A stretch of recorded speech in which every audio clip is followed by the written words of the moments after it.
लिइहालौँ न के छ र है मम्मी चाहिँ पक्र न खानु पाइन्छ कि पाइँदैन किन पाइँदैन पाइहालिन्छ नि मम्मी ठिक छैन कोही भरोसा छैन क्या ज्वाइँलाई अब ज्वाइँलाई लगाइदिन्छु नि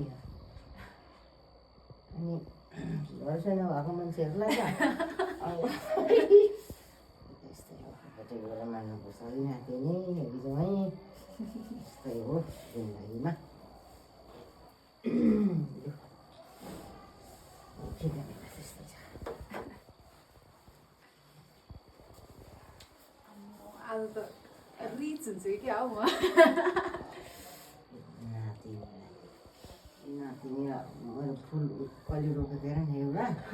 अनि यो नातिनी यो कहिले सुक्दैन नि त अघि मेरो नातिनी मेरो दुवाईले त्यस्तै नसुकिरहेको सही फुल